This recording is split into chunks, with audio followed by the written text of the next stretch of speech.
प्रधानमंत्री का पद किसी राजनीतिक दल का नहीं, बल्कि देश की लोकतांत्रिक व्यवस्था की सर्वोच्च संवैधानिक जिम्मेदारियों का प्रतीक होता है। ऐसे में अगर सोशल मीडिया पर देश के प्रधानमंत्री को लेकर भ्रामक, फर्जी और आपत्तिजनक सामग्री प्रसारित की जाए तो सवाल सिर्फ एक पोस्ट का नहीं, बल्कि उसके असर, उसकी मंशा और उसके पीछे मौजूद नेटवर्क का भी बन जाता है। इसी मामले में पंजाब और हरियाणा हाईकोर्ट ने लेखिका और सामाजिक टिप्पणीकार मधु पूर्णिमा किश्वर को बड़ा झटका देते हुए उनकी अग्रिम जमानत याचिका खारिज कर दी है। क्या है पूरा मामला, जानेंगे इस रिपोर्ट में। नमस्कार, आप देख रहे हैं आपका अपना न्यूज चैनल सत्य सर्वोच्च न्यूज और मैं हूं सोम।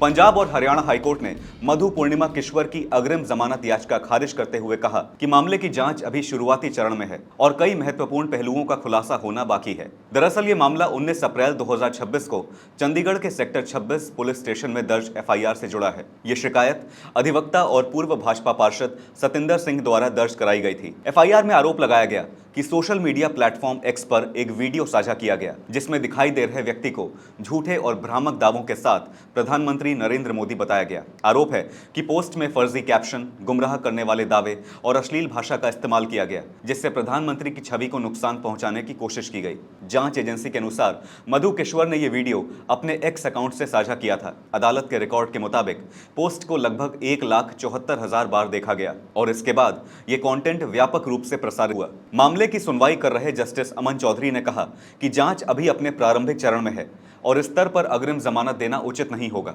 कोर्ट ने अपने आदेश में कहा कि अभी कई अहम सवालों के जवाब सामने आने बाकी हैं। इन सवालों में पोस्ट असल में कहां से शुरू हुआ, उसे तैयार और प्रसारित करने में शामिल लोगों की भूमिका तथा याचिकाकर्ता और अन्य संबंधित व्यक्तियों के बीच संबंधों की जांच शामिल है। अदालत ने विशेष रूप से एक सोशल मीडिया कमेंट का भी उल्लेख किया, जिसमें मधु किश्वर ने महक नाम की एक व्यक्ति को संबोधित करते हुए लिखा था, बाकी 8 भी शेयर कर डालो महक बहना।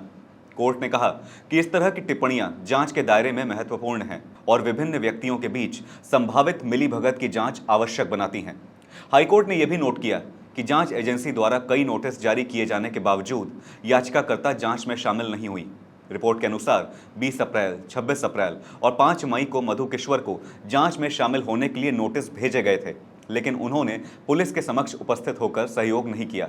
वहीं मामले के अन्य कुछ सह आरोपी जांच में शामिल हो चुके हैं और जांच एजेंसी के साथ सहयोग कर रहे हैं। कोर्ट ने कहा कि किसी आरोपी का जांच में सहयोग करना न्यायिक प्रक्रिया का महत्वपूर्ण हिस्सा है और इस मामले में याचिकाकर्ता का आचरण उनके पक्ष में नहीं जाता। अदालत ने अपने आदेश में अभिव्यक्ति की स्वतंत्रता और सोशल मीडिया की जिम्मेदारी को लेकर भी महत्वपूर्ण टिप्पणी की। कोर्ट ने कहा कि सकारात्मक आलोचना यानी कंस्ट्रक्टिव क्रिटिसिज्म और किसी व्यक्ति अथवा संवैधानिक पद की गरिमा को ठेस पहुंचाने के उद्देश्य से की जाने वाली ट्रोलिंग, दुर्भावनापूर्ण टिप्पणी, आरोप प्रत्यारोप और प्रोपेगेंडा के बीच स्पष्ट अंतर है। अदालत ने यह भी कहा कि सोशल मीडिया पर प्रभावशाली उपस्थिति रखने वाले लोगों की जिम्मेदारी और अधिक बढ़ जाती है। मधु किश्वर के लाखों फॉलोअर्स हैं और उनके द्वारा साझा किया गया कंटेंट का काफी बड़ा सामाजिक प्रभाव पड़ सकता है। हाईकोर्ट के अनुसार ऐसा कंटेंट सामाजिक सौहार्द, सार्वजनिक व्यवस्था और लोकतांत्रिक संस्थाओं के प्रति लोगों की धारणा को प्रभावित करने की क्षमता रखता है। इसलिए इस प्रकार के मामलों को गंभीरता से देखा जाना आवश्यक है। मामले में भारतीय न्याय संहिता की विभिन्न धाराओं के अलावा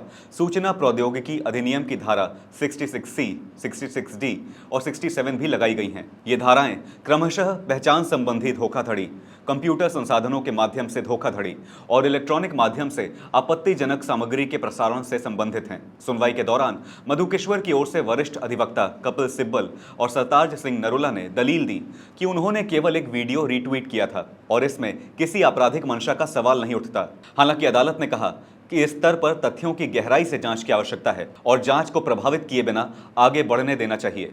कोर्ट ने सुप्रीम कोर्ट के विभिन्न निर्णयों में निर्धारित सिद्धांतों का हवाला देते हुए कहा कि जब जांच प्रारंभिक अवस्था में हो, आरोप गंभीर हों और कई तथ्य अभी सामने आने बाकी हों और आरोपी जांच में सहयोग न कर रहा हो, तब अग्रिम जमानत देना उचित नहीं माना जा सकता। इन सभी परिस्थितियों, आरोपों की गंभीरता, जांच की आवश्यकता और याचिकाकर्ता के आचरण को ध्यान में रखते हुए पंजाब और हरियाणा हाईकोर्ट ने मधु पूर्णिमा किश्वर की अग्रिम जमानत याचिका खारिज कर दी। फिलहाल चंडीगढ़ पुलिस मामले की जांच जारी रखे हुए है और ये पता लगाने का प्रयास कर रही है कि इस पोस्ट की शुरुआत कहां से हुई, उसे फैलाने में किन किन लोगों की भूमिका रही और इसके पीछे किसी संगठित प्रयास के संकेत तो नहीं है। डिजिटल युग में एक पोस्ट कुछ सेकंड में लाखों लोगों तक पहुंच सकती है।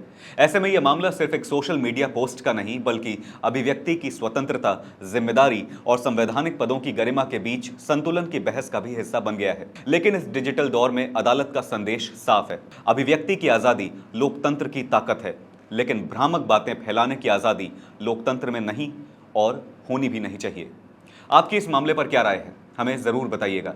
फिलहाल इस खबर पर इतना ही। देश और दुनिया की बड़ी और अहम खबरों के लिए बने रहिए सत्य सर्वोच्च के साथ। लाइक, कमेंट, शेयर और सब्सक्राइब करना ना भूलें। अपना और अपनों का ख्याल रखें। धन्यवाद।